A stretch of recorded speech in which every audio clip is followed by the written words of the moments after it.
Okay, Kevin, take it away. Very good. Thank you, Catherine. Hello, everyone. My name is Kevin Davison, and I'm Vice President of Sales at LifeSpeak. I'd like to welcome everyone to today's webinar, and thank you very much for joining us today. I think we're in for a very informative session with Catherine Mattice on bullying in the workplace. Before we get into Catherine's presentation, I'm going to ask everyone to simply put your phone on mute. I think that will help with background noise, and you'll have a chance to ask some questions later. We at LifeSpeak are proud to be hosting this webinar and are happy to have Catherine with us to discuss this important topic. Catherine, next slide. Sure thing.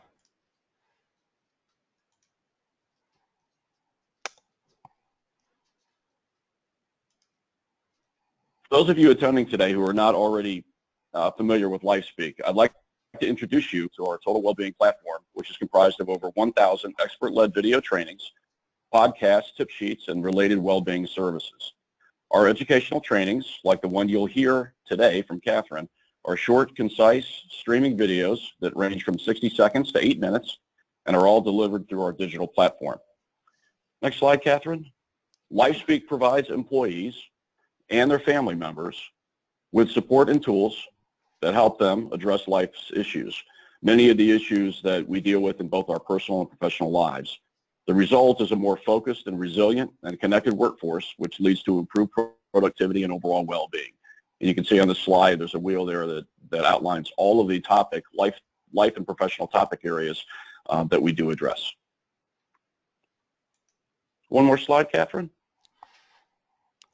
Looks like there's a little delay in my pushing the button and you seeing the slide. That's okay.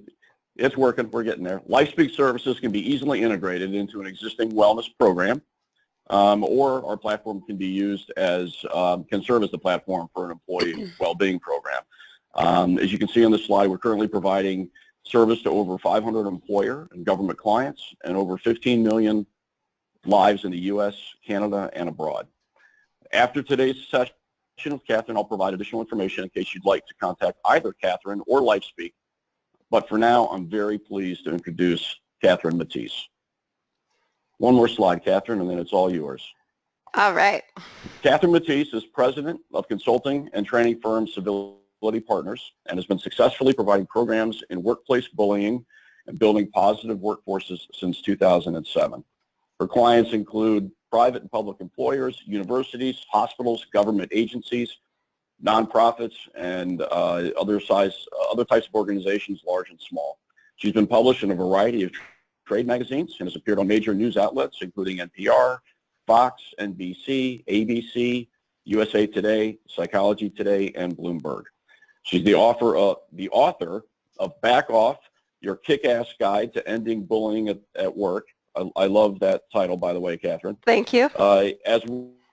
As well as Seeking Civility, How Leaders, Managers, and HR Can Create a Workplace Free of Bullying. Both of her books are available on Amazon. All right, Catherine, take it away. Thank you so much. Before we jump in, I wanted to share my story with you and just kind of tell you how I came to get interested in the topic of workplace bullying.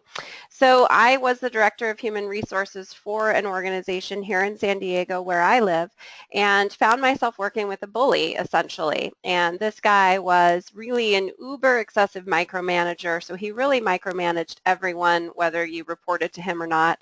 In fact, we were peers. I was not reporting to him, but he definitely tried to manage me and my department as well as the president and every other department in the organization.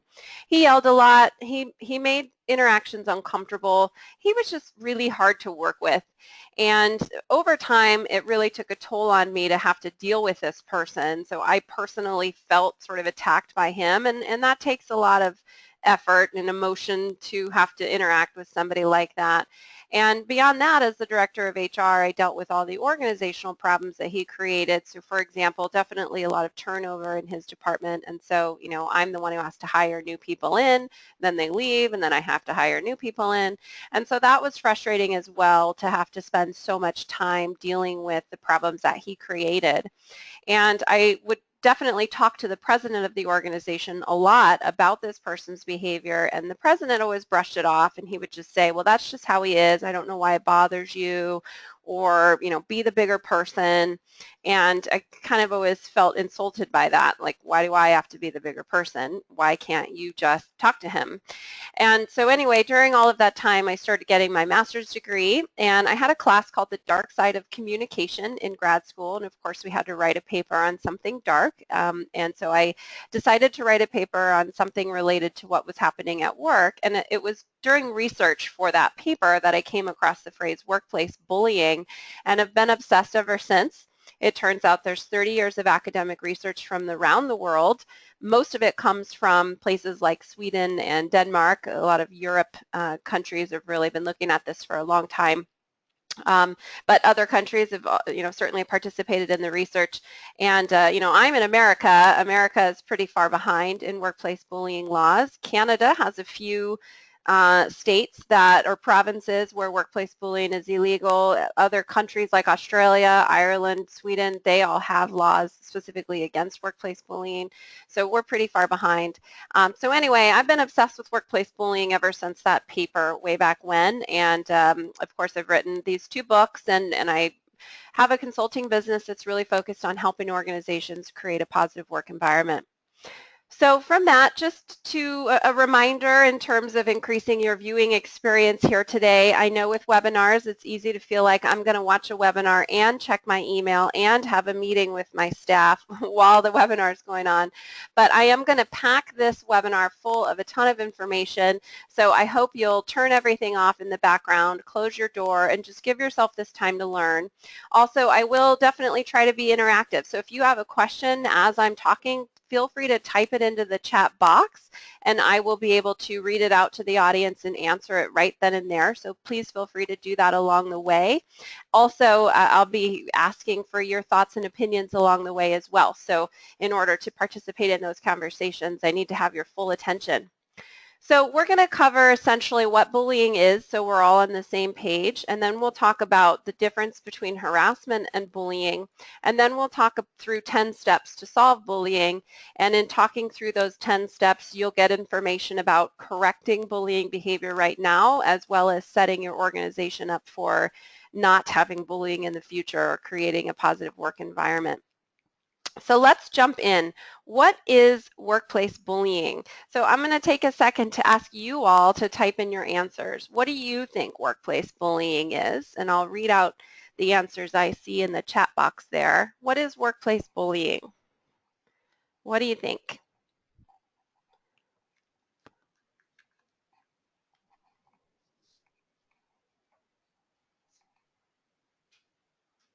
What is workplace bullying?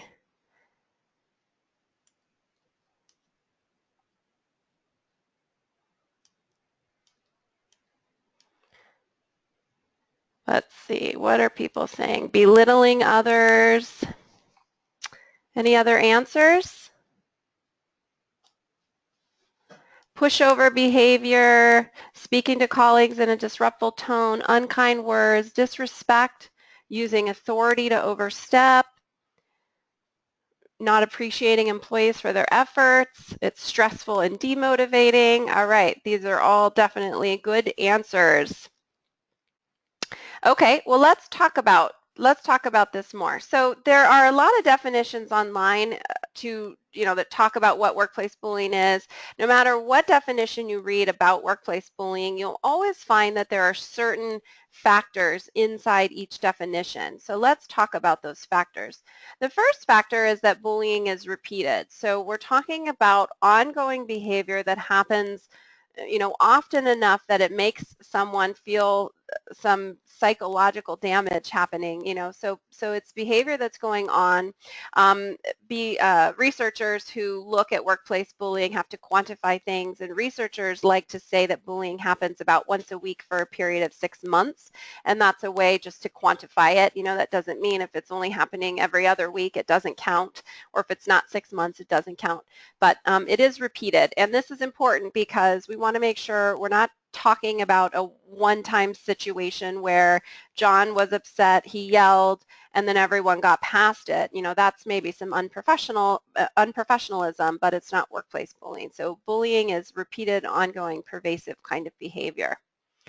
Next up, bullying creates a psychological power imbalance. So what happens is you have an initial bullying incident where a bully maybe sends a nasty email, or they roll their eyes in a staff meeting, or maybe they lose their temper a bit or point out a mistake in public. So they do something that makes the target feel uncomfortable. But for whatever reason in that situation, the target doesn't do anything about it. They don't speak up. So the target maybe brushes it off as a one-time thing, or they're not really sure what to do. They're sort of confused by it. For whatever reason, the target doesn't say anything. And so this psychological power imbalance begins to unfold as the bullying continues on. So there's this initial bullying incident, and then the bully, engages in that behavior again, and then engages in that behavior again, and then again, and then again, and it becomes more and more frequent and more aggressive, and eventually this power imbalance comes to exist. So workplace bullying can be described a lot like domestic violence. It's something that happens over time, where the psychological power imbalance is really a key defining factor. Lastly, you'll always see in definitions of workplace bullying that it causes harm to targets and witnesses. So people who feel bullied, people who self-identified as being bullied, those people experience things like depression, anxiety, sadness, confusion, lots and lots of research lately about PTSD. So people who feel bullied at work can literally get the same sorts of problems that a soldier who goes to war get, and that's because it is abuse. Victims of domestic violence can also experience PTSD. So that's a very real possibility for someone who is feeling bullied at work. And then it's important to understand that witnesses also experience these things, though certainly not to the same extent as a target. But, if you're at work every day and you watch John bully Sue day in and day out, and you can see that Sue is unhappy, uncomfortable, sad, afraid, you're going to be sad and afraid as well. You're going to be tiptoeing on eggshells, wondering if you're next. It's going to bother you, and it's going to bother you that it's allowed to happen and that nobody's doing anything about it. So people who feel bullied, as well as people who see bullying, are absolutely affected by workplace bullying. So let's talk about some behaviors that are sort of some examples of workplace bullying. So definitions are nice, but let's look at some actual behaviors and how it unfolds. So as I've come to really understand workplace bullying, what I noticed is that any list of workplace bullying behaviors, as well as any survey that researchers are using to study workplace bullying, there's always these three buckets. So no matter what the list of behaviors is, the behaviors always fall into one of these three buckets. So I'm going to share with you my buckets because it makes things a little easier to process rather than a big long list. So the first bucket is aggressive communication. This is bullying behaviors that people can see. So doing things like sending out angry emails, with cuss words, or just that are negative, inappropriate emails, getting in someone's personal space, harsh or aggressive kind of body language. I'm coaching someone right now, and people say that he sort of stands up in staff meetings and his eyes are kind of bulging and his muscles are clearly tense. So there's this real physical aggression happening in his body language in staff meetings. So that would be an example. One other example, I was a subject matter expert on a case against a very large retailer, and in that situation, this manager would sort of cower over people and they'd sort of back away from him. And so, of course, that was aggression and behavior that we could all see. And in the end, sometimes he would actually stick his finger in the other person's nose in order to fish hook them so they could not back away from him. So he'd stick his finger in their nose and then sort of yell at them nose to nose. And so, of course, that is aggressive behaviors and also absolutely counts as workplace violence. The next bucket of behaviors are things that cause the target to feel humiliated. So pointing out mistakes in public or sending out emails that kind of CC the whole office. going to managers about mistakes that were made, or kind of beating a dead horse regarding mistakes, so going after people because of a mistake they made. Socially isolating someone, leaving people out of social events. For example, this bully that I worked with, you could have a bunch of people eating in the lunchroom, and he would walk into the lunchroom and he would say hi specifically to the people that he liked, and then he'd ignore the people he did not like. So it felt very childish, but you could have 5 people sitting on a table and he'd say hi to 2 of them, but not the other 3. And so it's just, it leaves them feeling a little socially isolated or frustrated by that behavior. And then lastly, the third bucket is manipulation. And this is the most under the radar behavior. It's the hardest to see, but it's also the favorite for someone who is a bully to use, because something like a nasty email that can be recorded and put in a personnel file, most adults are sort of aware that that's not going to work. So it's a lot better and safer for a bully to be passive aggressive, because they can always justify their behaviors. So some examples of this sort of bucket, or this bucket of manipulation, would be things like giving someone so much work that it's impossible for them to do it, or taking away key responsibilities for someone so that they're sort of left feeling useless. It could be arbitrarily changing tasks, punitively punishing people. So doing things that are manipulating a person and their work environment. So a couple of examples of that. A woman asked me to write a letter to the Equal Employment Opportunity Commission on her behalf. She was filing a complaint with them and wanted someone to sort of confirm that what she was going through was bullying in addition to harassment. But one thing that was going on there, in addition to some of these other behaviors, one way manipulation showed up is that her manager had actually given her double the workload of everyone else. So everyone in her office had 30 case files. She had 60 case files, and she wasn't able to complete her work, and she was actually very transparent about that. She talked to her manager a lot about it, and the manager would always just brush it off and say, well, you've got to do it. That's your workload. I can't help you. And so then, she's failing, and she's trying to get help from her manager, and eventually she gets her performance evaluation, and her manager tells her that she's unable to keep up with her work demands, and she's being recommended for a demotion. So she was literally set up to fail. There was no way she was going to be able to do all of that work, double what everyone else was doing. So I'd love to hear from you. Do these 3 buckets resonate with you? And you don't have to name names, but maybe you have a few examples of these sorts of things evolving in your own workplaces. So I'm just curious to hear how this is going so far. Does this resonate with you, these buckets?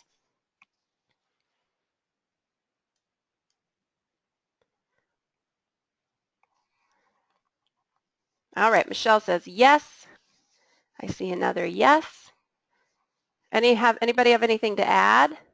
Oh, someone says, thankfully, not personally. Well, that's good, Melissa. Someone says, I've experienced all 3. All right, so good. I'm glad this is resonating with you. Not good that you had to go through it.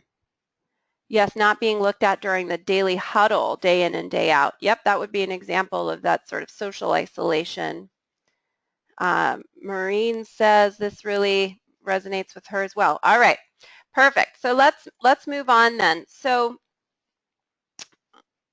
let's talk about bullying versus harassment. Now, I can only speak to America, so I just want to make that clear. I'm not familiar with harassment laws in other countries, and I know we have a little bit of a global audience here today. So I will talk this through in terms of American laws, and we won't spend a ton of time on this, but I would imagine that a lot of this still works for your country, no matter what country you're in.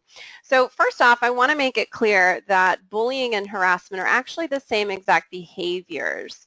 So, it's all the same things. Everything I just described. That described harassment as well as workplace bullying. So the behaviors are the same. They are the same. Just want to make that clear. They also involve a psychological power imbalance. So this is something else they have in common. So at least in America, in the United States, our harassment law doesn't actually mention power imbalance. So it's not a requirement. So you don't have to prove, for example, in court that there was a power imbalance in order for you to prove that harassment happened. However, it is present. You know, that's the reason it's bad, and it's the reason we have laws against harassment. So there is a power imbalance whether the law looks at power imbalance or not. It's there. And also, of course, with workplace bullying, there is a power imbalance. And when we look at definitions of workplace bullying, often power imbalance is part of the definition. So we do seem to really focus on that. But so in the end, although the laws or the definitions of bullying and harassment vary regarding power imbalance, in the end, this is something they have in common because it exists. Next up is the perpetrator. So the perpetrator can be anyone. So in the United States, regarding harassment, our law actually says workplace bullying can, or I'm sorry, our law on harassment actually says harassment can come from anyone, and employers are required to protect employees from anyone. So if you have a vendor coming onto your work site who's harassing an employee, the employer has a legal responsibility to put an end to that vendor's harassment. And although in workplace bullying we don't usually talk about someone like a vendor engaging in workplace bullying, it's still a possibility. So this is something, again, they definitely have in common, even though sort of the technical definitions vary. This is something they do have in common. Finally, the other thing they have in common is repetition. So with workplace bullying, we do often talk about repetition. That's in the definition. Part of the reason we do that is we want to make sure that it's very clear that we're not talking about that one-time incident. You know, that's not bullying. It's more unprofessional or incivility, but it's not necessarily bullying. So it is the focus of the definitions regarding workplace bullying. In terms of harassment, the law says that the behavior is pervasive.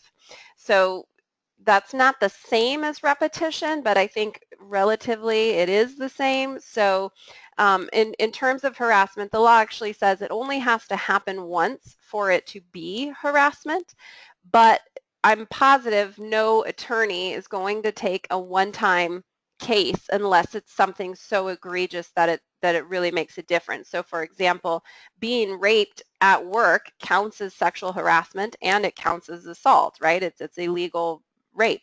An attorney would certainly take that sort of a case on. If someone received a sexually inappropriate email, that counts as sexual harassment, but no attorney is going to take that on. It would have to be a series of emails in order for it to for people to really take it seriously. So, and then again with bullying, we do talk about repetition a lot. So in the end, we look at these things a little differently with bullying versus harassment, but in the end, generally something they have in common is repetition. So one question, how about the behavior being unwelcome? That's absolutely correct. That is another thing they have in common, Stephen. So harassment has to be unwelcome. That's in the definition in the United States laws around harassment, that it has to be unwelcome. And although in workplace bullying, we often don't include the word unwelcome in our definitions, some people do. And of course, I think we can assume it's unwelcome. Nobody wants to be bullied. So in terms of what makes these things different, harassment is usually around protected categories. So, you know, again, at least in the United States, we really focus on protected category that's illegal. So what I always tell employers is you could have one person who bullies everyone, and there's no really rhyme or reason to it. They just are bullying. They bully everyone. That's called workplace bullying, and that's legal. But if they bully a person because of their protected category, because of their race, religion, disability, etc., we call that harassment, and that's illegal. So the behaviors are the same, but who they're aimed at seems to matter with the law. Now, in a place like the United Kingdom, actually, the reason workplace bullying is illegal there is because their harassment laws don't actually discuss protected categories so much, so it's not so focused on that. So their harassment laws are open enough that bullying would fit in there. So in the UK, we can say bullying is illegal because of the way their harassment laws are worded. Something else to look at is intention. So in terms of harassment, the law does not require intent. Somebody would not have to prove the behavior was intentional in order to prove that harassment happened. It's really kind of irrelevant in a court case regarding harassment. In terms of workplace bullying, we do seem to have a focus on intention, and I'm honestly not really sure what that's about. So if you look online, if you just Google workplace bullying, what you'd find is a lot of really, obviously negative stuff about bullying, where the bully is painted as this sort of evil psychopath who wakes up in the morning excited to make their targets' lives miserable.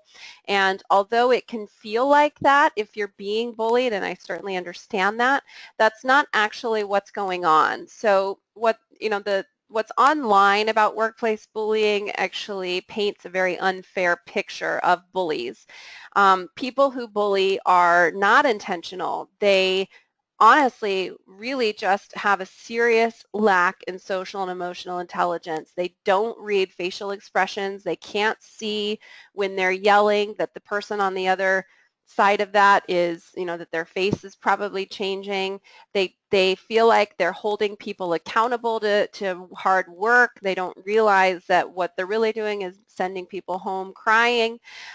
So you almost feel sorry for bullies in that respect, that they're honestly just lacking some major communication skills, some major social skills, and that's where it's coming from. And they also are coming from a place of fear. They want to be seen as uber competent, and they spend all of their time thinking about how to be seen as competent. And so the bullying is stemming from that, from a fear of being seen as incompetent. And so, again, it's not necessarily intentional where they're thinking to themselves, I'm so glad I yelled at Susan. She deserved to cry.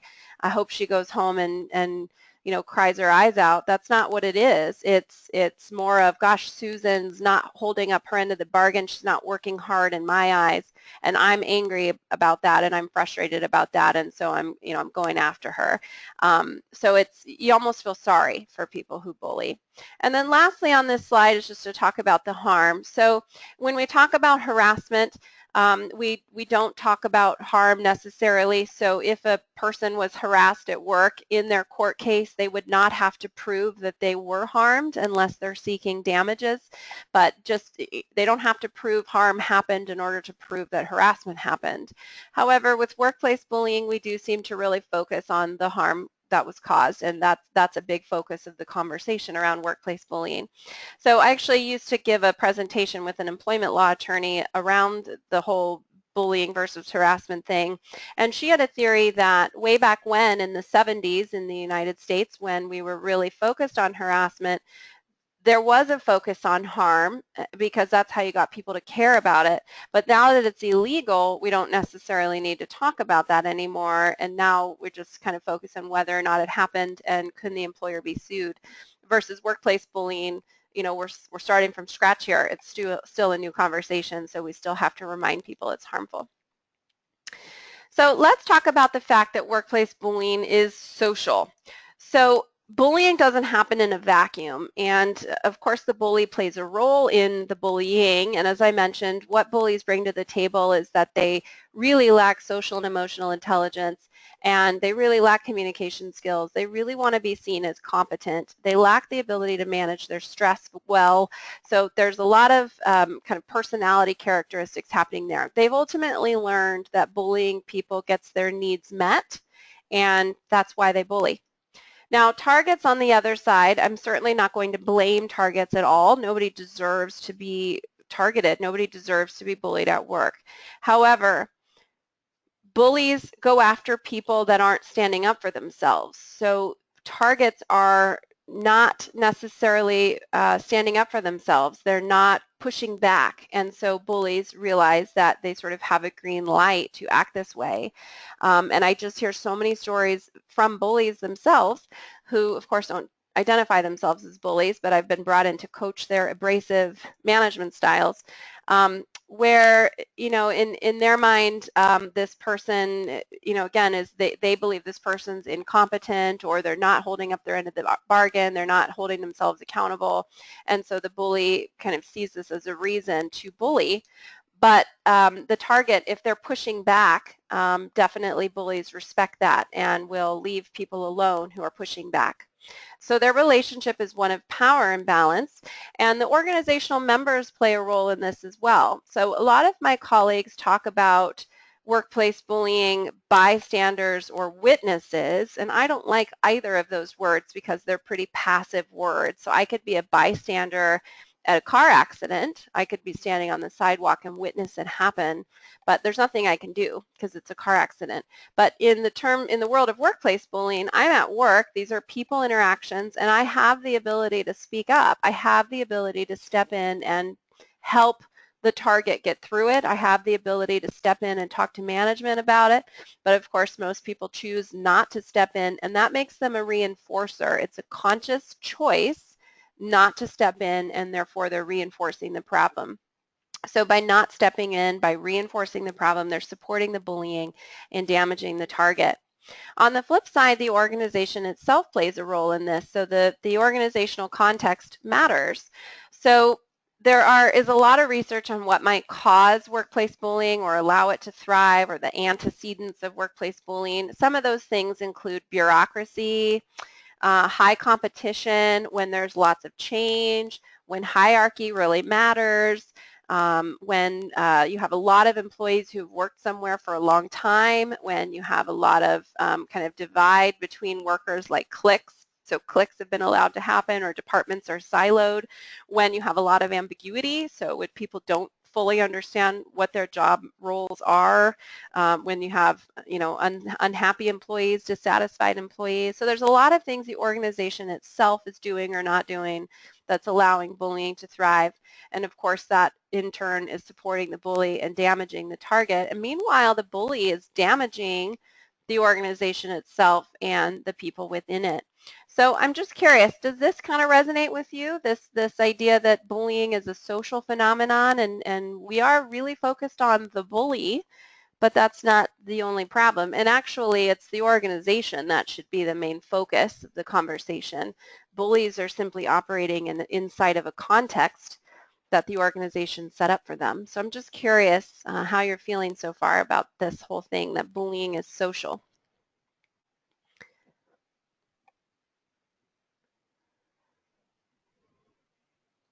Okay, so Donna says this happens more ways than one. Absolutely. Other comments on this? Other thoughts? It says, fortunately not at my company. Someone says, sadly, I've seen organizational leaders bullying. Yep, that happens a lot too, where it's the leaders themselves that create a certain kind of culture. Absolutely. Okay, so let's move into talking about the business case for workplace bullying, or for solving workplace bullying, not for bullying. Um, and I got to say that as a consultant focused on workplace bullying solutions, I've found that a lot of times human resources professionals call me and they're looking for, excuse me, they're looking for help to sell their CEO that bullying is even a problem. So the HR professional can see that bullying happens, and excuse me, they can see that bullying happens and they're getting complaints about it, and they know it's there.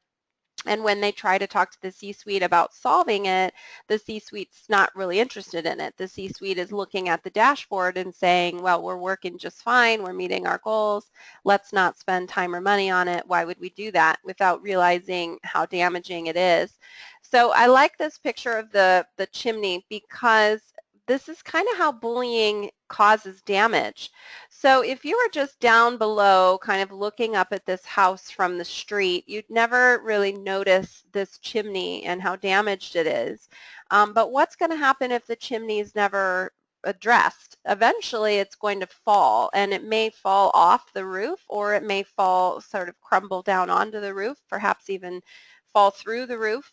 So bullying is pretty insidious. It's a lot like this chimney. You may not necessarily see it on its surface, but it's there. And unless you're doing things like job satisfaction surveys, or doing one-on-ones with employees to really understand how they're feeling, or unless you have an open door policy that really encourages people to come to you and tell you about bullying, there's nothing, there's nothing that people are going to do, and bullying is going to insidiously kind of work its way through the organization. I think there's even a bird in that picture, it looks like. So let's talk about the ways in which bullying is damaging. First off, all of the things that you don't want to go up in an organization go up. So people are anxious, they're depressed, as I mentioned. There's some marginalization of employees. People are isolated.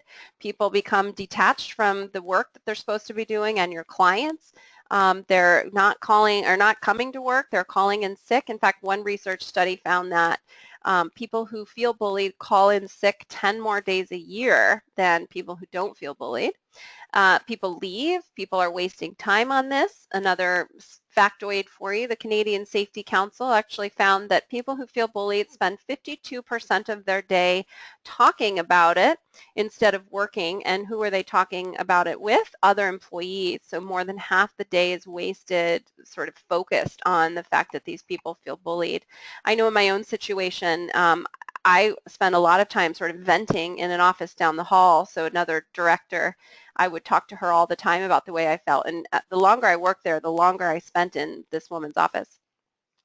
On the flip side, all of these things that you want to go up are instead going down. So quality and quantity of work is declining. Safety might be declining. Actually worked with an organization that had a bully who forced maintenance people to clean and fix ovens that were 400 degrees because he had work deadlines and he wanted those deadlines met. And if you needed to clean an oven at 400 degrees, then that's what you needed to do. So of course, safety was a real issue there. Customers are dissatisfied. Think about if someone feels bullied and then they get on the phone with a customer, they're probably not in the best mood, and that's going to show up in their interactions. So a lot of wonderful things are going down and a lot of bad things are going up. So what I would recommend you do in terms of making the business case is that you literally open up a blank Excel sheet and start figuring out how much time you've spent dealing with the workplace bullying. So if 52% of the day is spent talking about bullying, then you could theoretically think about the department where the bullying is happening and figure out what's the collective number that those people get paid every day, and then 50% of that is being wasted away. So that would be a real cost. You could be looking, have you had any stress claims for workers' comp? You could be looking at how much time you're spending dealing with turnover.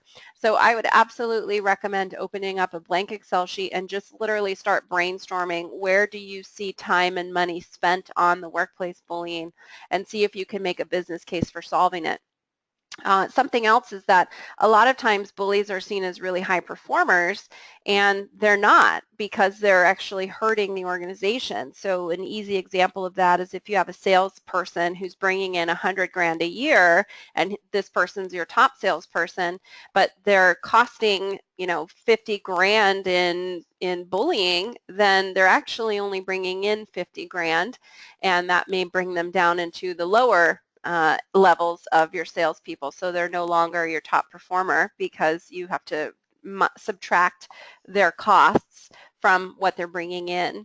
So I would definitely recommend doing that. So let's move into talking about solutions. And the one thing I want to say about this is that think of your employees like plants. They grow towards the sun. People thrive in sunny, happy, sunshiny places. They do not thrive in scary, fearful places. So you've got to create a sunshiny, happy work environment in order for people to thrive. And over time, as I've worked through the process of solving bullying, what I realized is that I can't focus on solving bullying. Instead, I have to focus on creating a positive work environment. And so you'll see as I talk through these 10 steps that I sort of toggle back and forth between here's how to solve bullying, but ultimately here's how to create a positive work environment.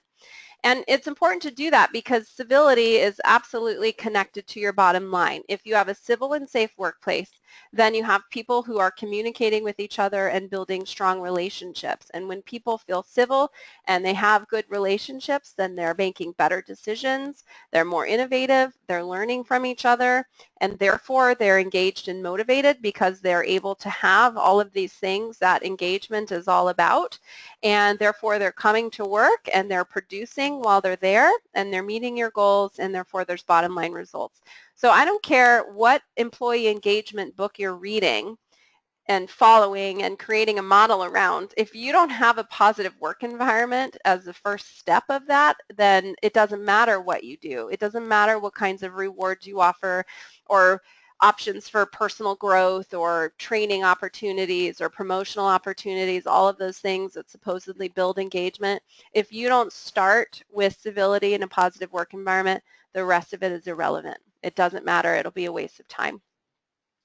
So let's talk about the 10 steps. So the first 2 steps go hand in hand. The first step is that leadership does absolutely need to be on board. And the second step that's related to that is doing what I call a prevalence audit. So a lot of times you have to do the prevalence audit, step 2, in order to get to step 1 and get leadership on board. So, first off, in terms of just sort of talking about leadership, they have to be on board. You can't solve bullying. You can't create a positive work environment unless people care, unless the leadership cares. So let me talk about a way to do that. Excuse me, I have a little cough here.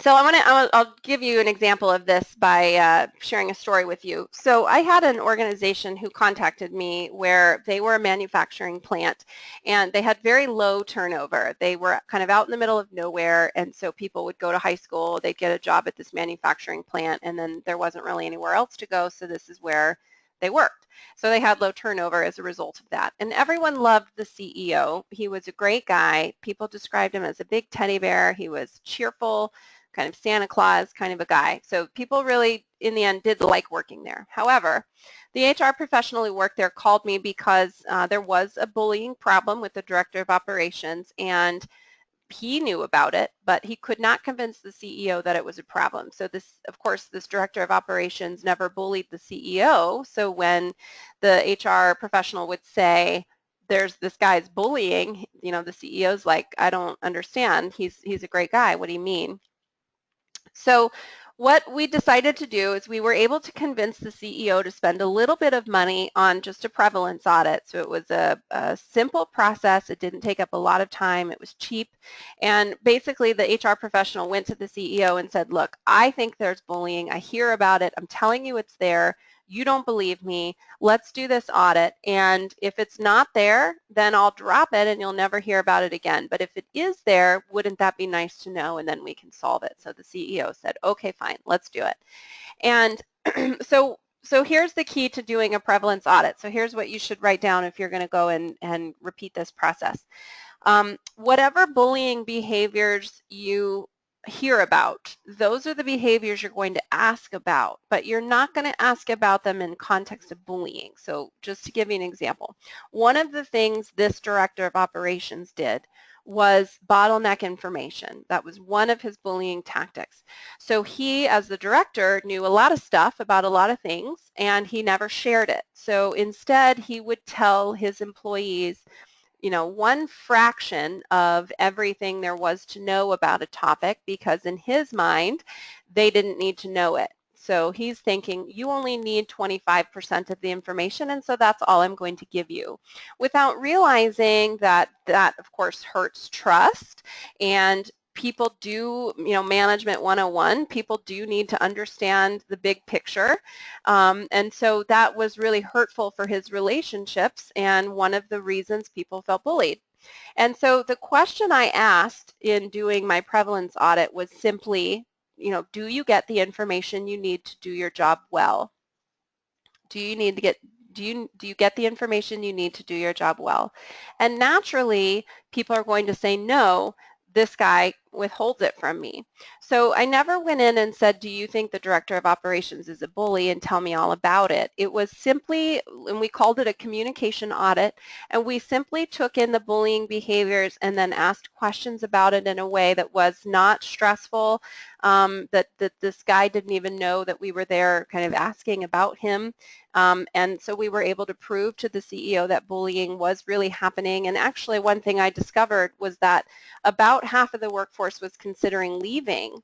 So although they'd had really low turnover for a really long time, this lack of action on the workplace bullying was causing people to get restless, and they were starting to look for new jobs. And so that was really scary for the CEO, and it was a real slap in the face. We were able to get his attention. So the third step then is to implement a healthy workplace policy. Now, a lot of my colleagues will tell you you need an anti-bullying policy, and I see that online all the time. I wholeheartedly disagree with that. You need a healthy workplace policy. So you want to define for people what you want from them, and then they can act accordingly. So your corporate policy handbook is already full of all sorts of things that people should not do. Let's give them some ideas on things they should do. And what I recommend is that you get this list of behaviors from your employees. So here's what I would write down. Gather your employees. Ask them how they would like to be treated at work. That's the question. How would you like to be treated at work? And give them some time to brainstorm some answers.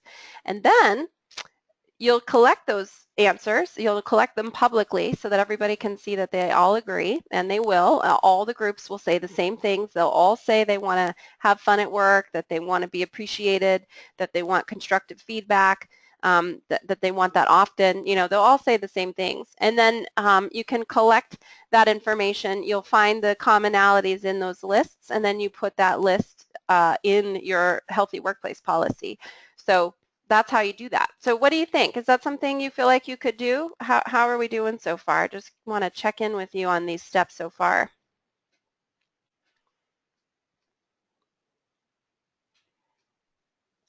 Do you feel like this is an exercise you could do? And even if you don't necessarily implement a healthy workplace policy, I recommend doing the exercise. So just want to check in. How are we doing so far?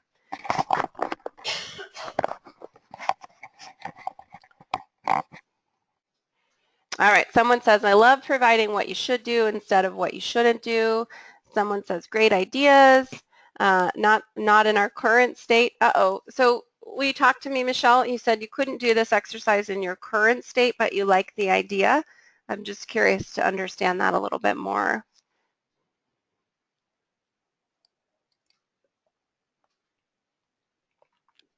Leslie says, do you have a sample of the policy? I do indeed, Leslie, and if you email me, I will send it to you. And thanks for reminding me. I forgot to mention that.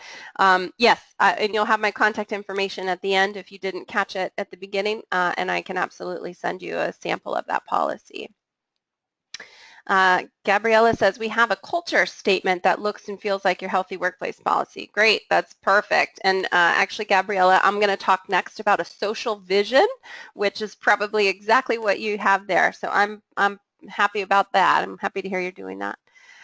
Okay, so back to Michelle saying that they couldn't do this, but loves the idea. She says there's lots of higher leadership bullying.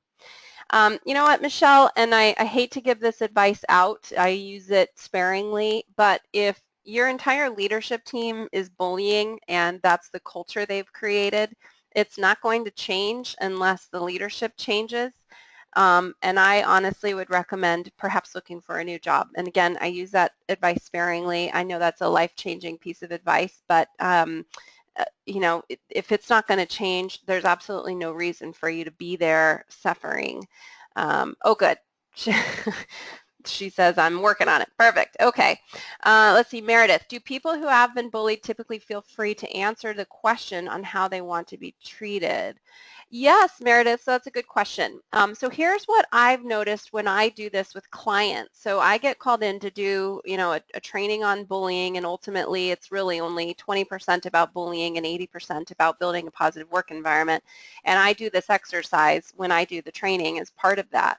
And what I notice is the elephant in the room is being addressed and people feel that it's a safe space.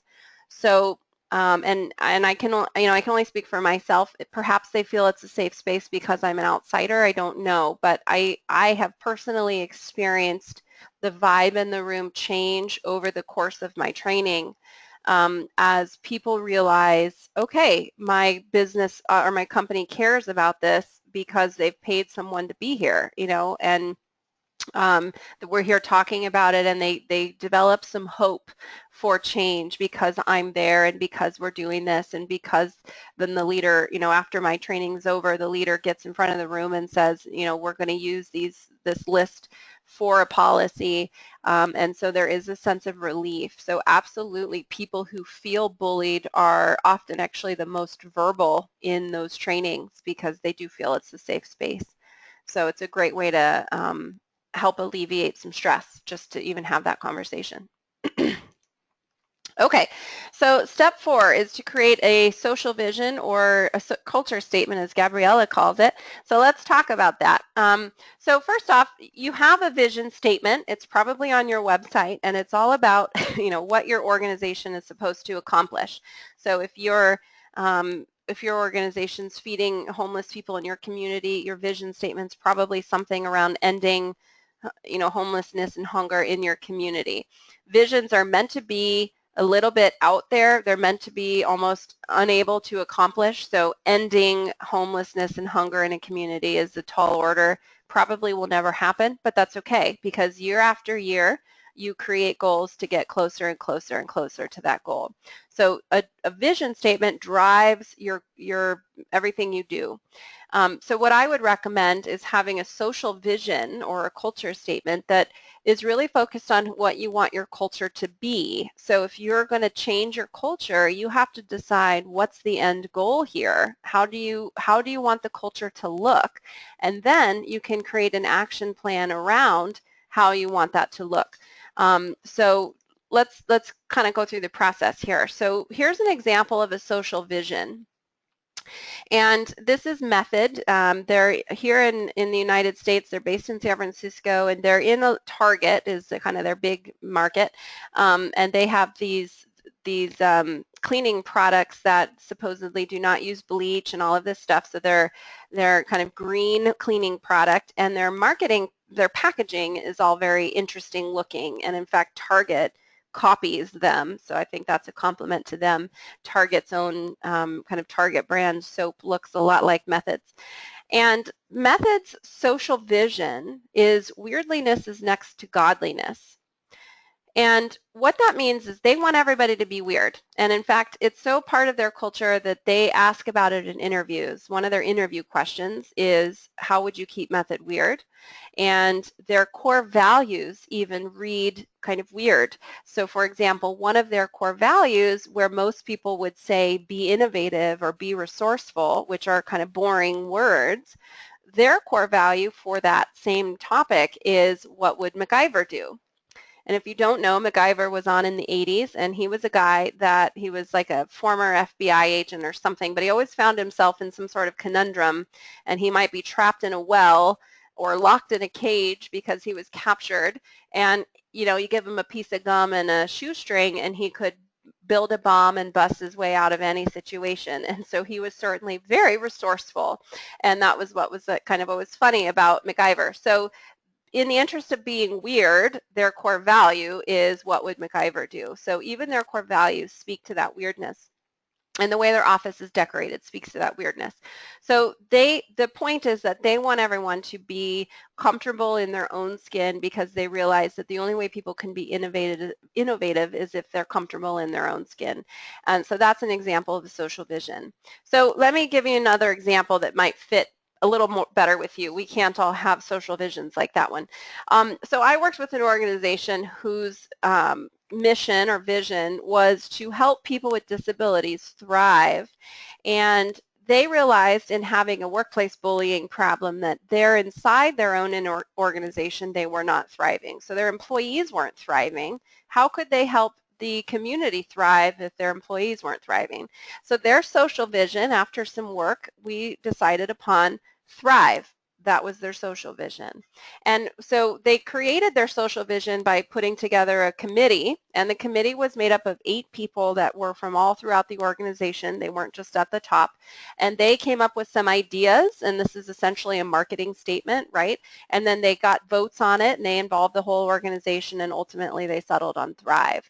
So the steps were to create a committee, create a social vision, and then update their core values. So they threw out their old core values because obviously people weren't living them. If you have bullying, you're not living your core values, and they created new ones. So that was kind of the process. So let's look at core values. One company that really values, their core values is Southwest Airlines, and they only have 3 values, which I love because a lot of small organizations with 200 people have, like 8 or 12 core values.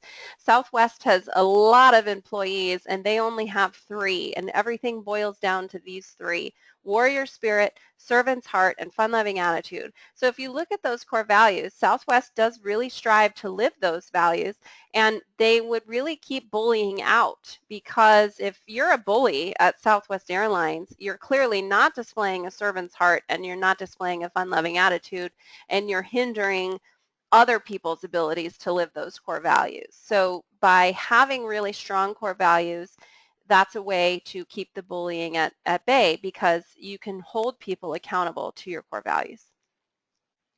So the next step is to develop action items around your new social vision and your core values. So a great quote that I love is, "It's easier to act your way into a new way of thinking than to think your way into a new way of acting." So people have to be pushed to act differently in order to start thinking differently. So what are some examples of some action items? So you'll create your social vision, you'll create your new core values, and then you've got to come up with a strategic plan to help you meet those core values. So some simple examples: you could start your staff meetings off with "thank you" instead of, "here's the agenda, let's get moving."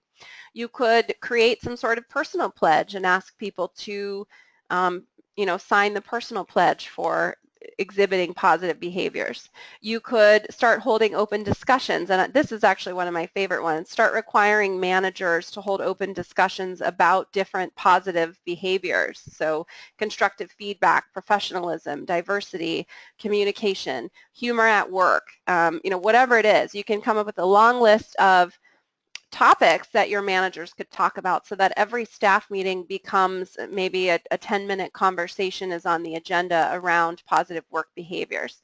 Now, these 3 tasks in and of themselves certainly are not going to end workplace bullying, but when you have a whole list of behaviors and you're pushing people to act a certain way, then the things start to change, the culture starts to change. All right, so next up, let's talk about providing training. So first up, you can certainly provide training on workplace bullying, but I also recommend providing training on positive behaviors. Start offering up training on things that are around what you do want from people as opposed to what you don't want. And of course, the best way to do training is to attach learning objectives to rewards and performance evaluations. So whatever people learn in those trainings, they need to have that information sort of attached to their performance. They need to be graded on their ability to participate in those learning objectives. And then managers need separate training around how to set expectations with their employees. They need training on how to manage bullies. They need training on coaching and performance, and they need training on how to create a positive work environment. That's not something your managers are going to know how to do all on their own. They need you to teach them how to do it. And same goes for them. They need to be rewarded for their ability to engage in these things, and perhaps something they're measured on at the end of each year is how positive their own work environment is, how positive is their own department, and then you can hold people accountable to that and measure them against that. The next step is to use your performance management system. And so really, setting expectations for everyone about having a positive work environment and having your core values in your performance evaluation system. So if you don't have your core values in your performance system, then you need to add it. Start measuring people on their ability to live your core values, rewarding people for the right kind of behaviors, and providing managers need to be providing ongoing coaching for behavior. And the big tip here, write this down: you can absolutely discipline people who bully. It's a performance issue. So even though workplace bullying isn't necessarily illegal, neither is poor job performance. But we fire people for poor job performance all the time, and bullying is poor job performance. It's part of a performance problem that you can help solve by, if you give people resources to change and they don't change, then you can start walking them down the disciplinary procedure. So I know I'm running over time a little bit here, so I'm going to just coast through these last few steps and I'll turn it back over to Kevin. You can also coach bullies. So again, really what's going on there is they have a lack of social and emotional intelligence. So you can teach people those skills, thankfully. They're not psychopaths. You can't change a psychopath, but you can change someone who's lacking social and emotional skills.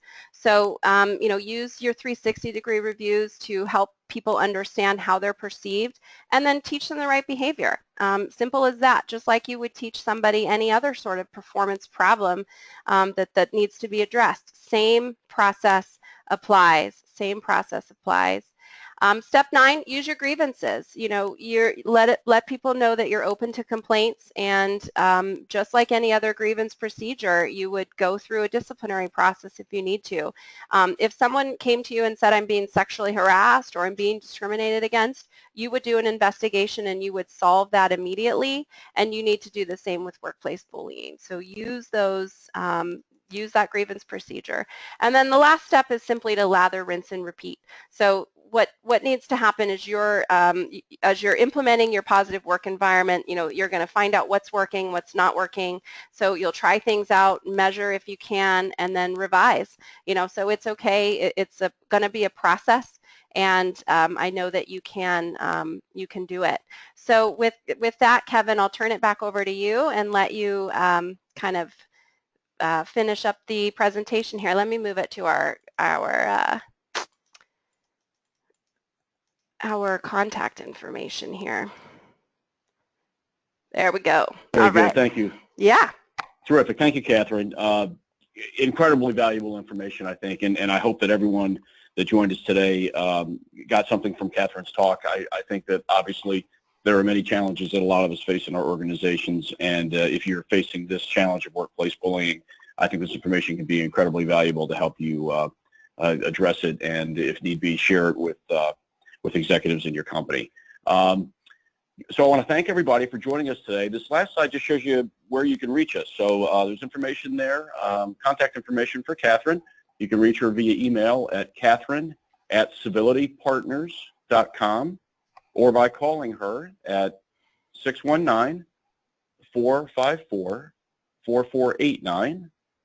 And if you'd like more information about LifeSpeak, feel free to email me at Kevin Davison, all one word, and the last name is spelled D-A-V-I-S-S-O-N, Kevin Davison, at lifespeak.com, or you can contact me directly via phone at 612-554-6659. So again, I want to thank Catherine. Thank you very much for your information. Very, very valuable and very interesting, and I know that everyone learned a lot of very good information today, and so I want to thank you for agreeing to present on our behalf. Yeah, thank you for having me. And again, feel free to email me if you want that policy, and I've obviously got a ton of tips and resources. So by all means, shoot me an email or give me a call. So thanks so much. Have a great rest of your day. Absolutely. Yep. Thank you, everyone, for attending, and enjoy your afternoon. Bye-bye. Bye.